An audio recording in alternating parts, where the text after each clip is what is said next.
Breaking news చూస్తున్నారు. ఉచిత కరెంటుకు break పడిందా అంటే అవుననే మాట వినిపిస్తోంది. ఎన్నికల కోడ్ కారణంగా గృహజ్యోతి పథకంలో కొత్త లబ్ధిదారుల నమోదు ప్రక్రియను నిలిపివేశారు. ఇప్పటికే జీరో బిల్లు జారీ అయిన వారికి మాత్రమే కొనసాగింపు ఉంటుంది. ఈ కార్యక్రమానికి సంబంధించి కోడ్ ముగిసిన వెంటనే కొత్త దరఖాస్తులకు గ్రీన్ సిగ్నల్ ఇవ్వబోతోంది ప్రభుత్వం. గృహజ్యోతి కింద గత నెలలో 36 లక్షల ఇళ్లకు జీరో కరెంటు బిల్లులు చెల్లించిన పరిస్థితి. అయితే రాష్ట్ర వ్యాప్తంగా 80 లక్షలకు పైగా రేషన్ కార్డులున్నాయి. తమకు ఉచిత విద్యుత్ కావాలంటూ వేలల్లో దరఖాస్తులు వస్తున్నాయి. ఎన్నికల కోడ్ కారణంగా నమోదు ప్రక్రియను నిలిపివేశారు అధికారులు. మళ్లీ జూన్ నుంచి కొత్త దరఖాస్తులకు ఆమోదం తెలపబోతోంది ప్రభుత్వం. జీరో బిల్లుల రాయితీ సొమ్ము 300 కోట్ల రూపాయలకు చేరే ఛాన్స్ ఉందనే మాట వినిపిస్తోంది. ఆ మొత్తాన్ని డిస్కంలకు ప్రభుత్వమే చెల్లించబోతోంది. రైట్, దాని బ్రేకింగ్ న్యూస్ చూస్తున్నారు. ముఖ్యంగా గృహజ్యోతికి సంబంధించి అవును, ఉచిత కరెంటుకు సంబంధించి బ్రేక్ పడింది. ఎన్నికల కోడ్ కారణంగా గృహజ్యోతి పథకంలో కొత్త లబ్ధిదారుల నమోదు ప్రక్రియను నిలిపివేసింది ప్రభుత్వం. ఇప్పటికే జీరో బిల్లు జారీ అయిన వాళ్లకు మాత్రమే ఈ పథకం కొనసాగింపు కానుంది. కోడ్ ముగిసిన వెంటనే కొత్త దరఖాస్తులకు గ్రీన్ సిగ్నల్ ఇవ్వబోతుంది ప్రభుత్వం. అప్డేట్స్ తెలుసుకుందాం. మా ప్రతినిధి మధు అప్డేట్స్ అందించేందుకు లైవ్లో జాయిన్ అవుతున్నారు. మధు, అంటే జూన్ 6 కావచ్చు, లేకపోతే 7 నుంచి కావచ్చు, మళ్ళీ ఈ ప్రక్రియ ప్రారంభమయ్యే అవకాశం ఉందా? ఖచ్చితంగా ఎన్నికల ఫలితాల తర్వాత ఇది మళ్ళీ పథకం కంటిన్యూ అయ్యేటువంటి అవకాశం ఉంది. ప్రభుత్వం తీసుకొచ్చినటువంటి ఉచిత విద్యుత్ 200 యూనిట్లు ఎవరికైతే బిలో పవర్టీ లైన్ ఉన్నటువంటి వాళ్ళు, రేషన్ కార్డు హోల్డ్ కార్డు ఉన్నటువంటి వాళ్ళందరూ కూడా ఈ పథకానికి అర్హులు. కాకపోతే చాలా నెమ్మదిగా దీని ఎంపిక ప్రక్రియ కొనసాగుతా ఉంది. ఇప్పటికే కొన్ని ప్రాంతాల్లో అమలవుతున్నప్పటికీ కూడా అర్బన్ ఏరియాలో అర్హులు ఉన్నప్పటికీ వారు ఈ ఉచిత కరెంటుని ఉపయోగించుకోలేకపోతా ఉన్నారు.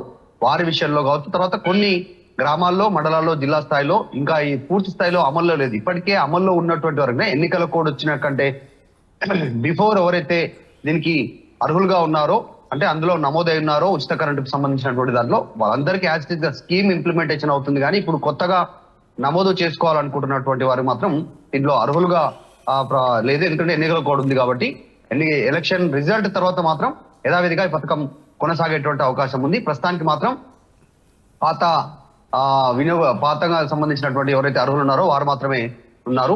సో జీరో బిల్లులకు సంబంధించినటువంటి విషయంలో ఈ రాయితీ ప్రభుత్వం పైన పడేటువంటి భారం 300 కోట్లకు పైగా పడేటువంటి అవకాశం ఉంది. 200 యూనిట్ల లోపు కరెంటు కాల్చేటువంటి వారు ఎవరైతే ఉంటారో నిరుపేదలు, వారందరికీ ప్రభుత్వమే చెల్లిస్తుంది కావచ్చు. ఆ డిస్కంలకి ప్రభుత్వమే ఈ డబ్బంతా చెల్లించనుంది. 300 కోట్ల భారం పడనుంది ప్రభుత్వానికి. అయితే ఎన్నికల కోడ్ అమల్లో ఉన్నప్పుడు ఆన్ గోయింగ్ స్కీమ్స్ అమల్లో ఉంటాయి. అంటే గతంలో ఎవరైతే అర్హులు ఉన్నారో, వారు లబ్ధిదారులు ఉన్నారో, వారు యాజ్ ఇట్ ఇస్ గా స్కీమ్ ఇంప్లిమెంటేషన్ ఉంటుంది. కానీ ఇప్పుడు కొత్తగా లబ్ధిదారులను ఎంపిక చేయడానికి వారికి ఉచితంగా ప్రభుత్వ సంక్షేమ పథకానికి ఎన్నికల కోడ్ ఉన్న సమయంలో అమలు చేయడానికి అవకాశం లేదు. ఎగ్జాంపుల్, రేషన్ సంబంధించినటువంటి విషయంలో కావచ్చు, గతంలో ఇప్పుడు పెన్షన్ విషయంలో కావచ్చు, రైతు బంధు, రైతు భరోసా సంబంధించినటువంటి ఏవైతున్నాయో ఆ విషయంలో ప్రభుత్వం గతంలో ఎంపిక చేసినటువంటి లిస్ట్ కి యాజ్ ఇట్ ఇస్ గా వీళ్ళు ప్రభుత్వ పథకాలు అందేటువంటి అవకాశం ఉంది. ప్రభుత్వ ఆర్థిక సహాయం కూడా అందే అవకాశం ఉంది. కానీ ఇప్పటికీ మళ్ళీ దాంట్లో కొత్త వ్యక్తులను చేర్చాలంటే లిస్ట్ తయారు చేసుకోవచ్చు ప్రభుత్వం, కానీ ఇంప్లిమెంట్ చేయడానికి లేదు.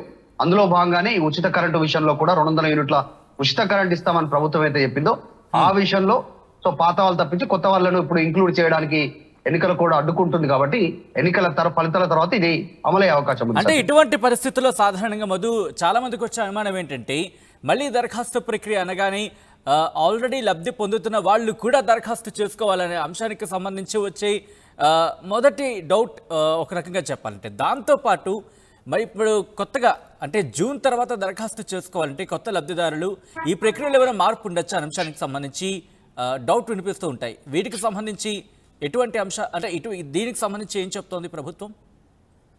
అంటే యాక్చువల్ గా ఈ అభయహస్తం పేరిట ఏదైతే అప్లికేషన్లు తీసుకున్నారో మొదట ఈ కాంగ్రెస్ గతంలో ప్రభుత్వంలోకి రాకముందుకు ఇచ్చినటువంటి 6 గ్యారెంటీల అమలు విషయంలో ప్రభుత్వం చెప్పినటువంటి డేటా ప్రకారం మీరు ఒక్కసారి అప్లికేషన్ పెట్టుకోండి, మళ్ళీ అప్లికేషన్ పెట్టుకోవాల్సినటువంటి అవసరం లేదు. అందులో మీరు అర్హులైన పథకాలన్నిటి కూడా మీరు టిక్ చేయండి, డీటెయిల్స్ ఇవ్వండి. అంటే ఆధార్ కార్డు, ఇంటి అడ్రస్, ఫోన్ నెంబరు, అన్ని రేషన్ కార్డు దానికి జత చేయమని చెప్పారు.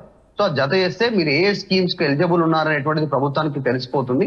ఆటోమేటిక్ గా వస్తుంది. అంటే గతంలో రైతు బంధు వచ్చినా, తర్వాత ఇంకా ఇతరత్ర పెన్షన్ వచ్చినా, అప్పుడున్నటువంటి డబుల్ బెడ్రూమ్ ఇల్లుకి అర్హులైనప్పటికీ కూడా గత ప్రభుత్వంలో ఏదైతే అమలయ్యాయో ఇది కూడా అదే విధంగా ఈ అభయస్థం పేరిట తీసుకున్నటువంటి ఫామ్ తో అన్ని పథకాలకు అర్హులవుతారని ప్రకటించారు. కానీ జరుగుతున్నటువంటి ప్రక్రియలో 200 యూనిట్ల కోసం మళ్ళీ అప్లై చేసుకోవాల్సినటువంటి పరిస్థితి ఉంది. మళ్ళీ అక్కడ ఇంప్లిమెంట్ కోసం వారి చుట్టూ తిరగాల్సినటువంటి సిచ్యువేషన్ ఉంది. ఇంకా 2000 రూపాయల పెన్షన్ పడతా ఉంది, 4000 పడట్లేదు అనేటువంటి ఒక ఆందోళన క్షేత్రస్థాయిలో ఉంది. ఇందిరమ్మ ఇళ్ల కోసం అంటే జాగా ఉన్న వారికి 5 లక్షలు ఇస్తామన్నారు, లేని వారికి జాగా కేటాయించి కూడా 5 లక్షలు ఇస్తామని చెప్పారు. అదొక స్కీమ్ కావచ్చు. ఇట్లా కొన్ని స్కీమ్స్ ఏవైతే ఉన్నాయో వాటి విషయం పైన కొంచెం గందరగోళం ఉంది.